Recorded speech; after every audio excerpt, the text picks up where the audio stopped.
Hello everyone and welcome to engineer tree. मैं हूं सत्यविजय तिवारी। तो इस वीडियो में हम देखने वाले हैं बाउंड्री कंडीशन से रिलेटेड कुछ क्वेश्चंस। तो अगर आपने अभी तक बाउंड्री कंडीशन से रिलेटेड थ्योरी पार्ट नहीं देखा है तो आप हमारे यूट्यूब चैनल पर जाके वो देख सकते हैं, तब आपको ये क्वेश्चंस और अच्छे से समझ में आएंगे। तो इस वीडियो में हम स्टार्ट करते हैं बाउंड्री कंडीशन से रिलेटेड क्वेश्चन से। तो क्वेश्चन है आपका, medium one has the electrical permittivity epsilon one is equals to 1.5 epsilon naught farad per meter and occupy the region to the left of x equals to 0 plane. Medium 2 has the electrical permittivity epsilon 2 is equals to 2.5 epsilon naught farad per meter and occupy the region to the right of x equals to 0 plane. If E1 in medium 1 is this 2ux minus 3uy plus 1 uz volt per meter, then E2 in medium 2. तो simply ये boundary condition का एक बहुत अच्छा question है। इसमें simple आपको एक बाउंड्री गिवन है, यहाँ पर ये आपको यहाँ पर फर्स्ट मीडियम गिवन है और यहाँ पर सेकंड मीडियम। अब क्वेश्चन में आपको दिया क्या गया है, इलेक्ट्रिकल परमिटिविटी एप्सिलॉन वन, जो परमिटिविटी गिवन है वो है 1.5 of epsilon not medium one के लिए। तो एप्सिलॉन वन जो आपको गिवन है वो है simply 1.5 of epsilon naught farad per metre and occupy the region to the left of x equals to 0 plane. ये एक प्लेन आपको गिवन है, इसकी वैल्यू है एक्स इक्वल्स टू 0 पर आपको ये प्लेन गिवन है। एक्स लेस देन 0 होगा तब आपको ये लेफ्ट साइड है, और ये जो राइट साइड वाला है ये एक्स ग्रेटर देन 0 पर होगा। तो ये दो रीजन हो गए, एक्स बराबर 0 पर आपको एक प्लेन गिवन है। जब एक्स की वैल्यू 0 से कम होगी तब ये रीजन आपका होगा, मतलब मीडियम 1 होगा, और जब एक्स की वैल्यू 0 से ग्रेटर देन होगी तब आपका मीडियम 2 होगा। अब मीडियम 2 में आपको क्या गिवन है, medium 2 has the electrical permittivity epsilon 2 is equals to 2.5 of epsilon naught. तो एप्सिलॉन 2 की वैल्यू गिवन है 2.5 of epsilon naught farad per metre and occupy the region to the right of plane X equals to 0।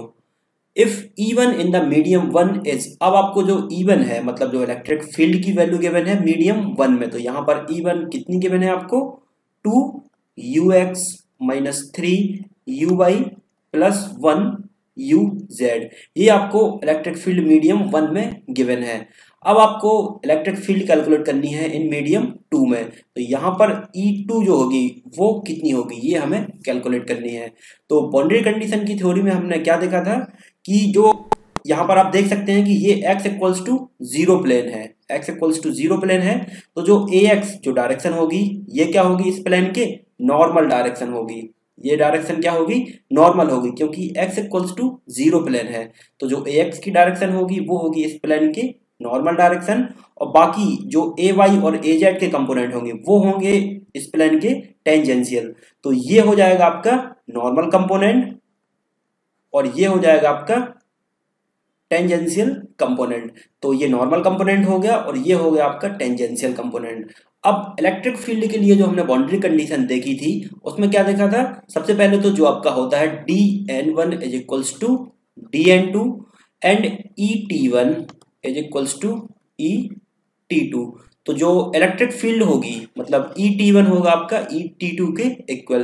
तो जो e1 आपको given है और ये है इसका टेंजेंशियल कंपोनेंट, मतलब ये वैल्यू हो गई आपकी सिंपली et1 की।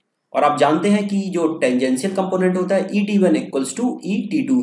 तो जो सेकेंड मीडियम में हम इलेक्ट्रिक फील्ड लिखेंगे उसका टेंजेंशियल कंपोनेंट आपका इक्वल होगा मीडियम 1 के टेंजेंशियल कंपोनेंट के। तो ये हो जाएगा आपका -3uy प्लस 1uz। ये तो हुई आपकी टेंजेंशियल कंपोनेंट की बात। अब हम बात करते हैं नॉर्मल कंपोनेंट की।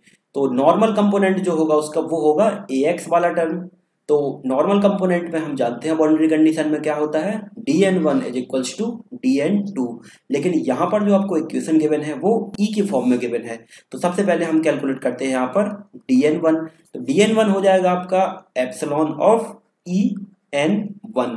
तो dn1 की वैल्यू आप किस तरीके से कैलकुलेट कर सकते हैं, एप्सिलॉन 1 जो आपको गिवन है वो कितना गिवन है 1.5 into epsilon naught into en1। तो इसको जब आप यहाँ पर सॉल्व करेंगे तो dn1 जो आपका निकल के आएगा वो आएगा 1.5 into epsilon naught into en1।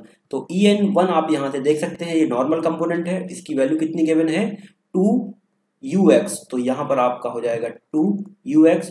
तो जो dn1 होगा वो हो जाएगा आपका कितना, 2 इंटू 1.5 3 एप्सिलॉन नॉट ux। तो dn1 की वैल्यू निकल के आई आपकी 3 एप्सिलॉन नॉट ऑफ ux।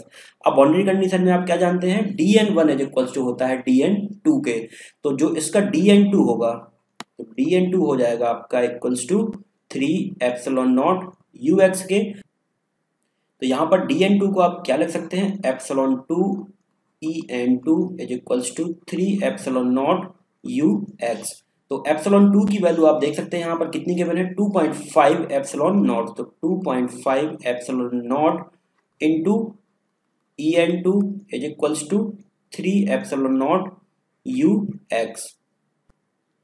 तो एप्सिलॉन नॉट और एप्सिलॉन नॉट यहाँ पर कैंसिल हो जाएगा, और en2 जो नॉर्मल कंपोनेंट है इलेक्ट्रिक फील्ड का वो हो जाएगा आपका 3 डिवाइडेड बाई 2.5 ux।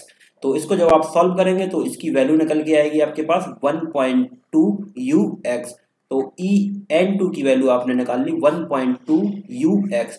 तो इसका जो टेंजेंशियल कंपोनेंट था वो हमने पहले ही कैलकुलेट कर लिया था, -3uy प्लस 1uz, और नॉर्मल कंपोनेंट आपका आएगा 1.2 ux। तो यहाँ पर हो जाएगा 1.2 ux minus 3uy plus 1uz। तो आप देख सकते हैं ऑप्शन में, option C is the correct option, 1.2 ux minus 3uy plus 1uz volt per metre. तो इस तरीके से आप सेकंड मीडियम में उसकी इलेक्ट्रिक फील्ड कैलकुलेट कर सकते हैं। तो ठीक है फ्रेंड्स, थैंक यू।